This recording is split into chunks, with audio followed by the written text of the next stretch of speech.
Muito bom dia, queridos irmãos. Hoje é dia 6 de julho de 2022. Estamos numa quarta-feira.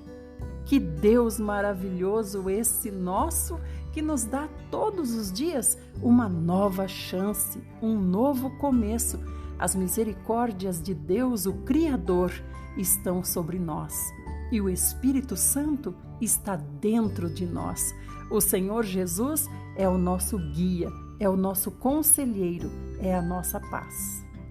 E hoje Ele quer falar conosco mais uma vez e vai começar usando o Salmo 4. O Salmo 4 fala sobre a segurança do fiel a Deus.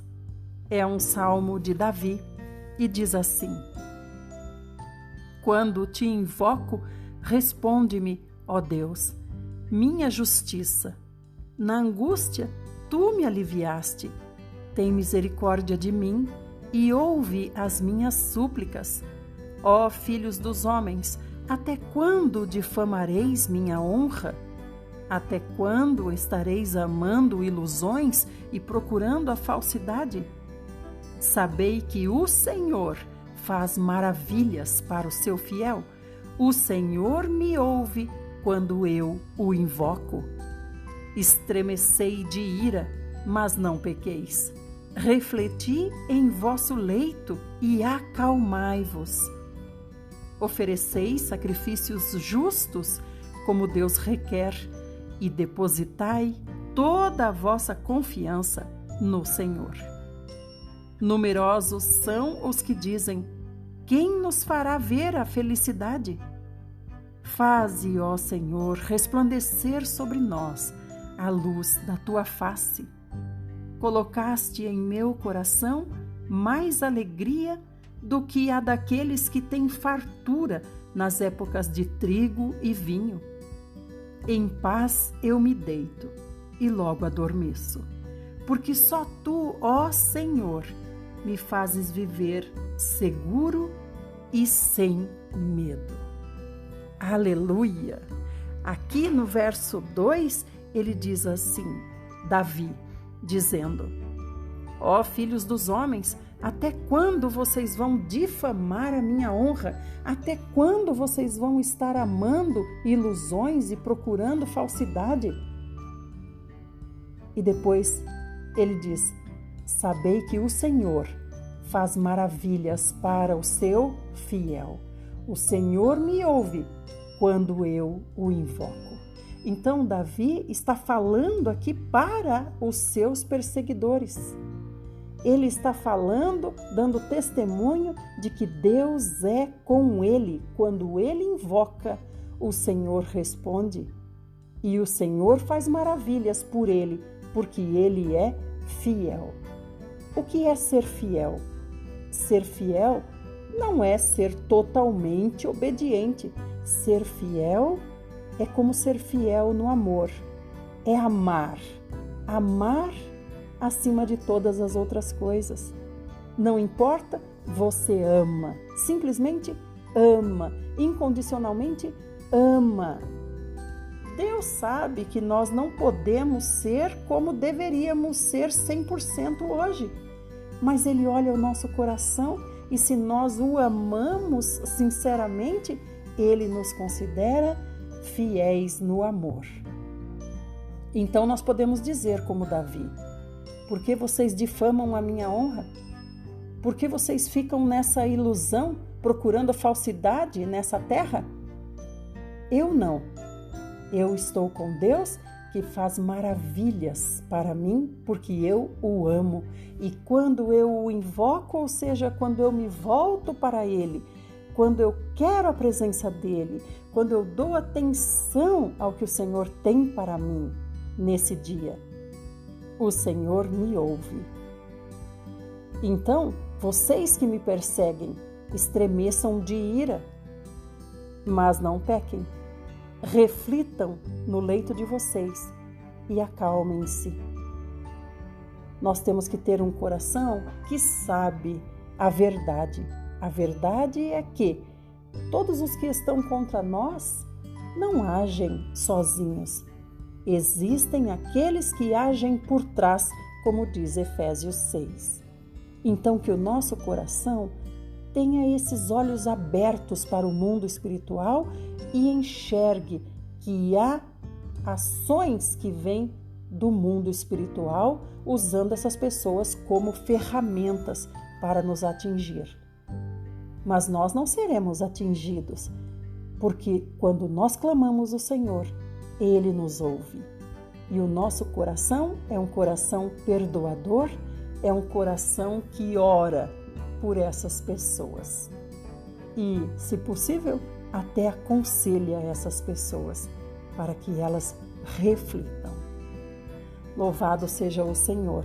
E ele conclui dizendo: em paz eu me deito e logo eu já durmo, porque o Senhor me faz viver seguro e sem medo. Então ele está falando a respeito dessas pessoas que o perseguiam. Ele não se importava com a perseguição, porque a segurança dele era o Senhor.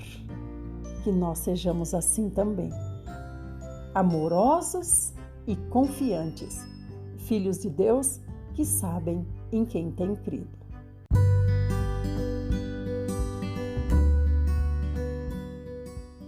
Queridos irmãos, como vocês viram, agora eu vou fazer o salmo separado. Vamos fazer essa experiência. Assim você pode compartilhar apenas o salmo com pessoas novas que ainda não nos conhecem. Talvez elas achem toda a porção do dia muita coisa. Então vamos compartilhar, fazer essa experiência. Se não der certo, nós vamos mudar de novo. Então vamos ver se só o salmo nós conseguimos compartilhar e trazer pessoas novas para o YouTube ou aqui mesmo para o grupo. Agora nós vamos para Provérbios. Estamos em Provérbios 18, do 16 ao 18. Um bom presente desobstrui a passagem para aquele que o entrega e conduz essa pessoa à presença das pessoas que decidem. Parece uma coisa muito boa, né, irmãos? Mas isso aqui, na verdade, é uma prática de suborno que estava virando hábito em Israel, de se dar presente quando se tinha uma causa na justiça e esse presente levar a pessoa até diante aquele que aquele que decidia, que no caso era o juiz. Então é uma prática de suborno. Mas Deus, não é que ele não aprova a prática de dar presentes, é que ele vê a intenção do coração. E Deus está aberto a todos, com presente ou sem presente, e o Senhor é o reto juiz. 17. A primeira pessoa a apresentar sua causa sempre parece ter razão, até que outra pessoa venha à frente e defenda a sua tese. Quando os poderosos se enfrentam no tribunal, lançar as pedras da sorte indica uma decisão para as questões. Essa é outra prática de Israel naquela época, né? Não sei se hoje ainda se usa isso na religião, que era o quê? Quando uma causa ia demorar muito, ia ser uma questão muito longa na justiça, e um belo momento o juiz decidia lançar a sorte, que era lançar as pedras sagradas, os dados sagrados, e achando assim que Deus responderia pelas pedras, né? Qual era o correto, quem deveria estar como vencedor ou como livre de uma acusação ou sentenciado, né? 18, 19, nós vamos até o 18 hoje. Então é isso. Quando os poderosos se enfrentam no tribunal, lançar as pedras da sorte indica uma decisão para as questões. E o anterior disse algo muitíssimo importante para nós, que é: nós, quando ouvimos a primeira pessoa, já dizemos: coitada, essa aí está coberta de razão, olha só a causa dela. Mas o Senhor está dizendo: espere a segunda se levantar e contar a versão dela. Não se precipite, espere para ouvir sempre todos os lados o que tem a dizer. Estamos agora no Velho Testamento, primeiro livro de Crônicas 2, a partir do 23. 3. Nós estamos vendo aqui a genealogia desde Adão, as descendências de Adão e Noé. Jesur e Arã conquistaram Avot e Jair, as fazendas Jair, bem como Kenat e suas aldeias ao redor, ao todo 60 cidades. Todos esses foram descendentes de Maquir, pai de Gileade, e depois da morte de Esrom em Calebe de Efrata, a mulher de Hebron, Esrom, Abia, deu à luz um filho chamado Azur, que foi o fundador de Tecoa. Estes foram os filhos de Jerameel, o filho primogênito de Esrom, Rão, o mais velho, Buna, Orém, Ozem e Aías. Jerameel teve outra esposa chamada Atara, que foi a mãe de Onã. Esses foram os filhos de Rão, o primogênito de Jerameel, Maás, Jamim e Equer. E foram os filhos de Onã, Samai e Jada. E estes foram os filhos de Samai, Nadab e Abizur. O nome da esposa de Abizur era Abiail, que lhe deu 2 filhos, Abã e Molide. E os filhos de Nadab foram Selede e Apaim. Selede morreu sem ter filhos. O filho de Apaim foi Ize, pai de Sezã, que foi pai de Alai. E os filhos de Jada, irmão de Samai, foram Jéter e Jonatas. E Jéter também morreu sem ter filhos. Estes foram os filhos de Jonatas, Pelete e Zaza. Foram esses, portanto, os descendentes de Jerameel. Sezã não teve filhos, apenas filhas. Entretanto, tinha Sezã um escravo egípcio, cujo nome era Jará. Concedeu, pois, Sezã uma de suas filhas por esposa a Jara, seu servo, e esta deu-lhe um filho chamado Atai. Atai gerou Natã, Natã gerou Zabade, Zabade gerou Efilau, Efilau gerou Obed, Obed gerou Jeú, Jeú gerou Azarias, Azarias gerou Elis, Elis gerou Eleasa, Eleasa gerou Sismai, Sismai gerou Salum, Salum gerou Jecamias e Jecamias gerou Elisama. Estes foram, pois, os filhos de Calebe, irmão de Jerameel. Messa, o filho primogênito, que tornou-se pai de Zife, e seu filho Maressa, pai de Hebron. Estes foram os filhos de Hebron, Corá, Tapua, Requém e Sema. Sema gerou Raão, que veio a ser pai de Jorqueão. Requém gerou Samai. O filho de Samai foi Maom, e Maom foi pai de Bet-zur.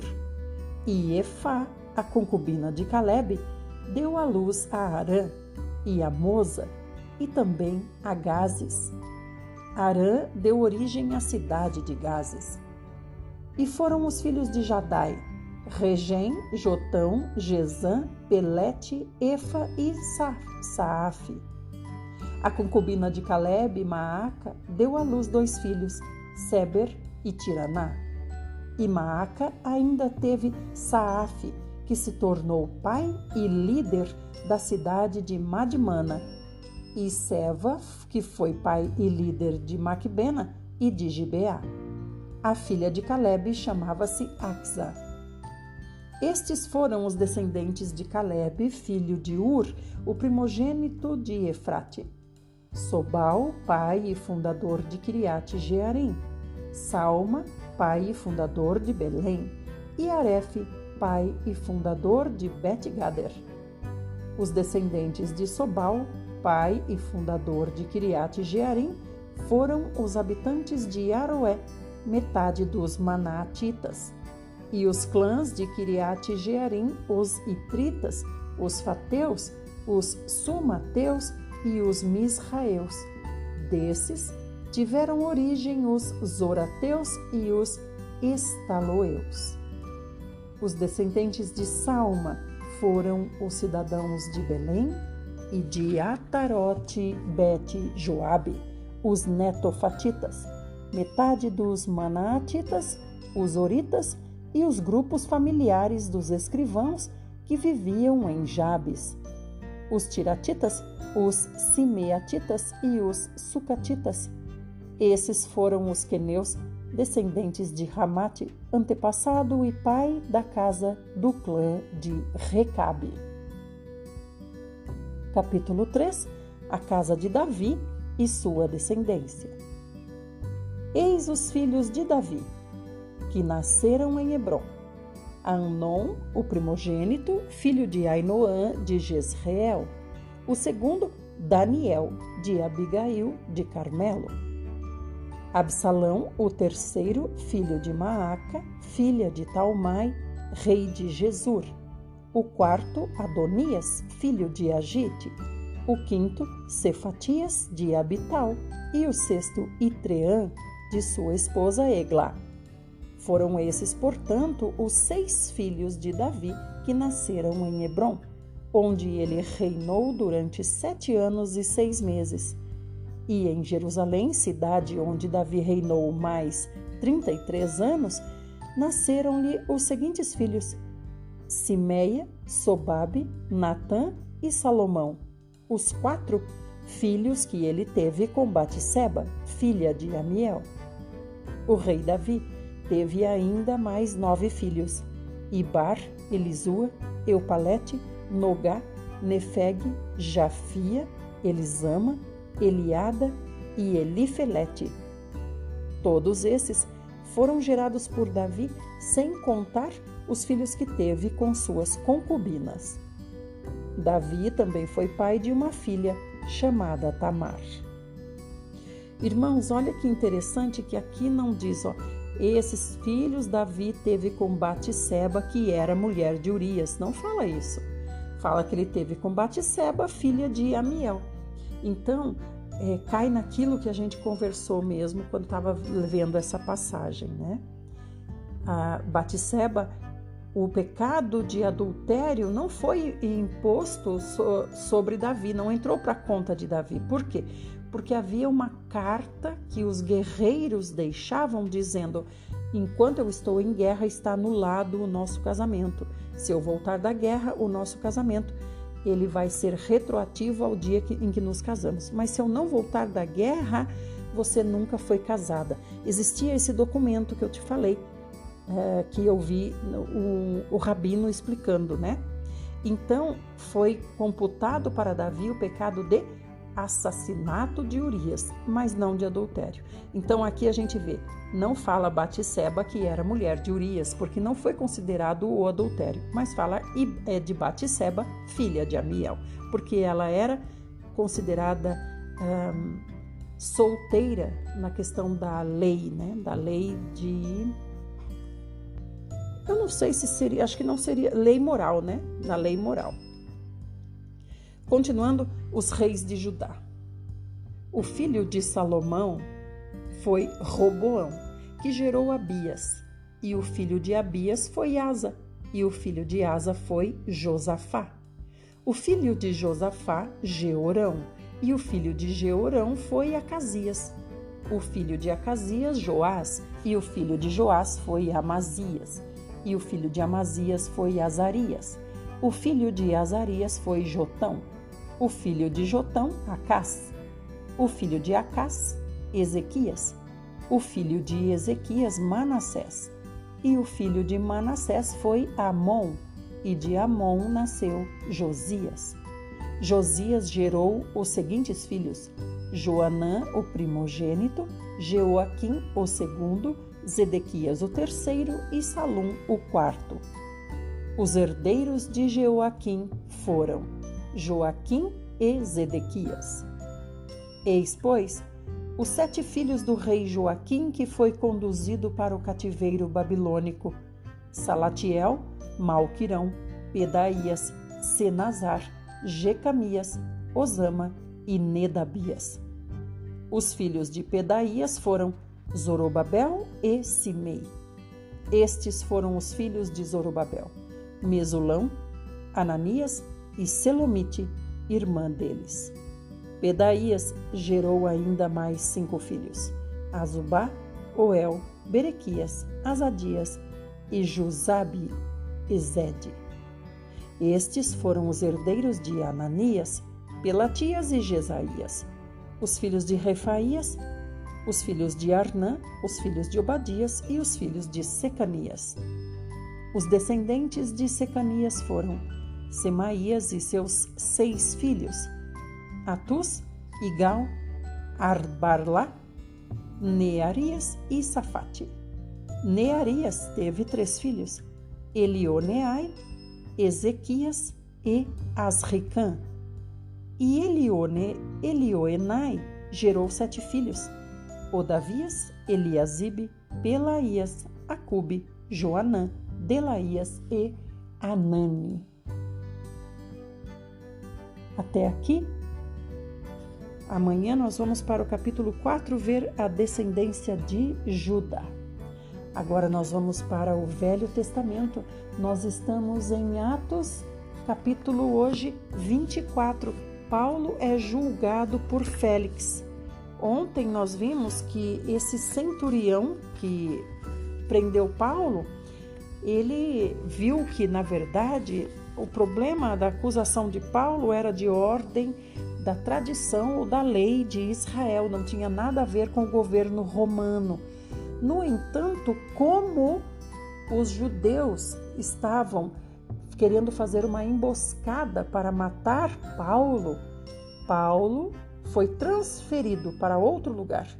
Esse comandante, esse centurião que prendeu Paulo, ele achou melhor, quando ele viu que Paulo corria risco de morte, ele resolveu mandar Paulo para o governador Félix. Então a gente vê que foi mais uma questão de salvar a vida de Paulo mesmo, do que, na verdade, resolver questões jurídicas. E agora Paulo está chegando lá, até Félix. Esse centurião, ele mandou uma carta para o governador Félix, né, explicando a situação, por que ele estava mandando esse prisioneiro para lá. No entanto, o governador Félix, ele viu que Paulo era da Cilícia, porque o comandante falou, olha, ele é romano, então a gente não pode tratá-lo de qualquer maneira. Mas Félix viu que Paulo era da Cilícia, e Félix está onde? Está lá em Cesareia. Então Félix já pôs na cabeça assim, qualquer coisa eu vou mandar ele para a Cilícia, né? Vou passar para frente, já que ele é romano, a gente tem que tomar muito cuidado, senão pode haver uma rebelião, eles podem perder o cargo, né, por causa do tratamento indevido a romanos.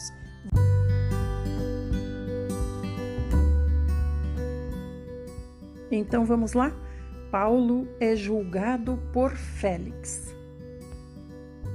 Passados 5 dias, desceu a Cesareia o sumo sacerdote Ananias, juntamente com alguns líderes dos judeus e um advogado chamado Tértulo, os quais apresentaram diante do governador seus protestos contra Paulo. Quando foi requerida a presença de Paulo, começou Tértulo a acusá-lo. Excelentíssimo Félix, havendo nós, por teu intermédio, desfrutado de um longo período de paz, bem como, por tua providência, reformas são continuamente implementadas nesta nação, em tudo e em toda parte, nós reconhecemos teus benefícios com profunda gratidão, ó excelentíssimo Félix. Portanto, a fim de não tomar-te mais tempo, rogamos-te o favor de ouvir-nos por breve momento. Então, amados, olha só, esse Tértulo é quem?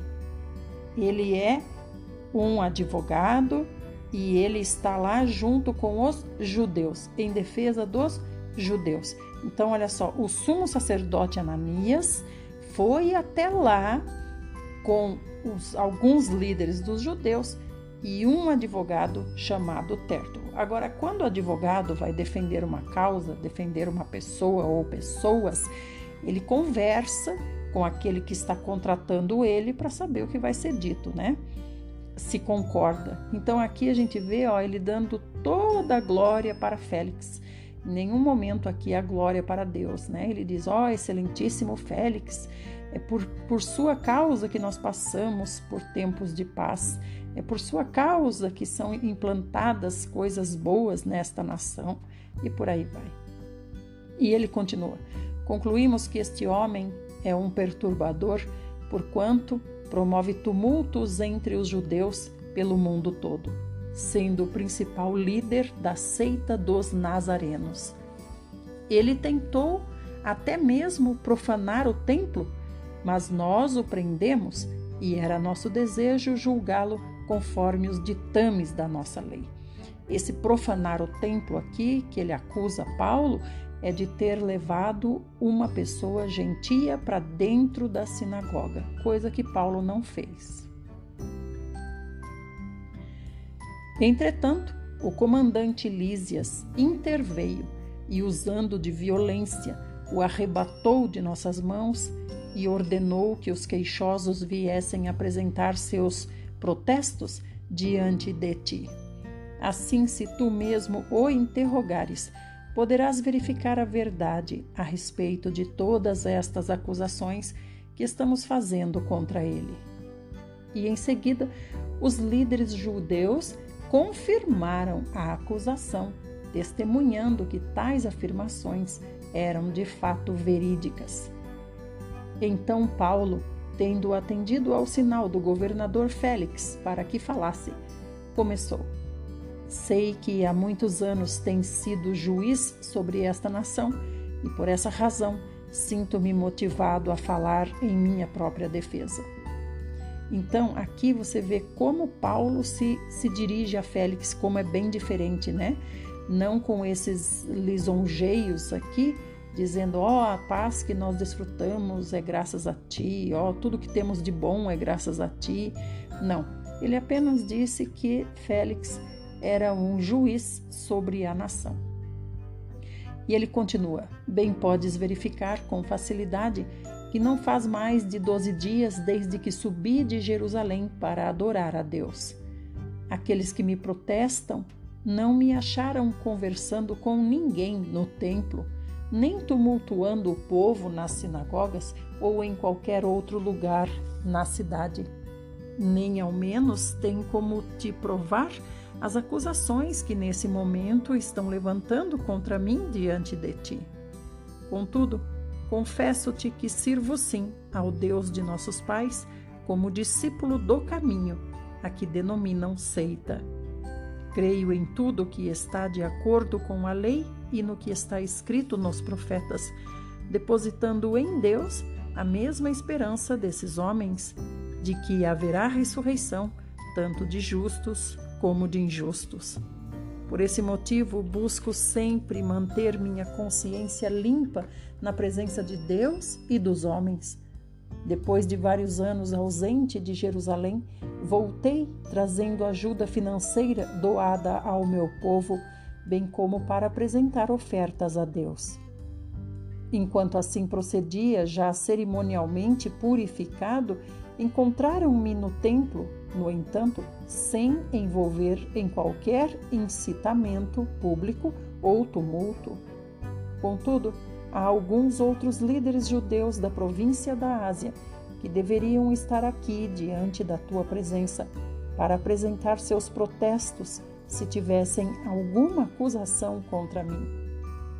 Ora, ao menos aqueles que aqui se encontram professem que crime encontraram em mim quando compareci perante o Sinédrio, a não ser que, com referência a essa única palavra que bradei, estando no meio deles, é por causa da ressurreição dos mortos que hoje estou sendo condenado por vós.